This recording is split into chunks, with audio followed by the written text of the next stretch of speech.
weet het is weer 'n blou maandag. Die oomblik toe ek die koffiemasjiene aanskakel, suiwer die water nie deur nie. Na 'n groot sukkel vind ek uit die waterpompie is verstop, vul van koffiepoeier. Die oomblik toe ek my motor aanskakel, wil die motor nie aanskakel nie. Ek sien die petrolgie brand op rooi. Gisteraand moes ek petrol ingooi, dit het my skoon ontgaan. Hoekom moes ek met die verkeerde voet uit die bed geklim het? Kon ek nie met die regte voet uit die bed geklim het? Wat help het om te kan kla oor jou probleme? Niemand luister nooit na jou probleme nie. Hou op om vir 'n slag negatief te wees. Laat 'n slag die son skyn, oor jou hoof skyn. Ek by my werk aankom, kom ek agter.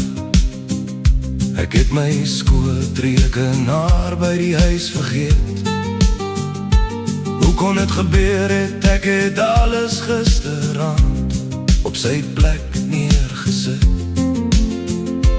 Ek het 'n bepaalde afsluiting gekry om my werk klaar te maak. Wat gaan ek nou doen om die afsluitingtyd te bereik? Paar ure na by die werk aangekom het, roep my baas my na die kantoor om iets met my te kan bespreek. Vreesbevange moet ek aanhoor, ek word afgedank sonder enige rede. Nou sit ek soos 'n kerkmens, sonder 'n penny.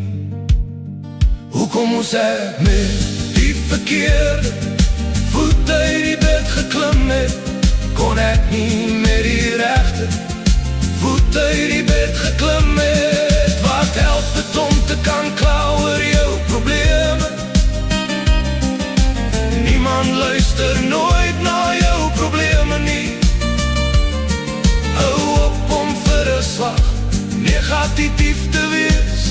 Laat 'n slag die son skyn, oor jou hoof skyn.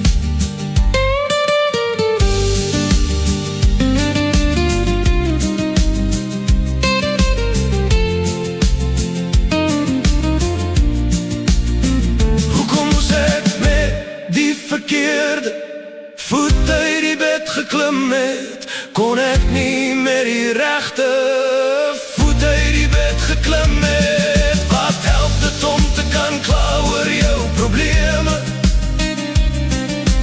Niemand luister nooit na jou probleme nie.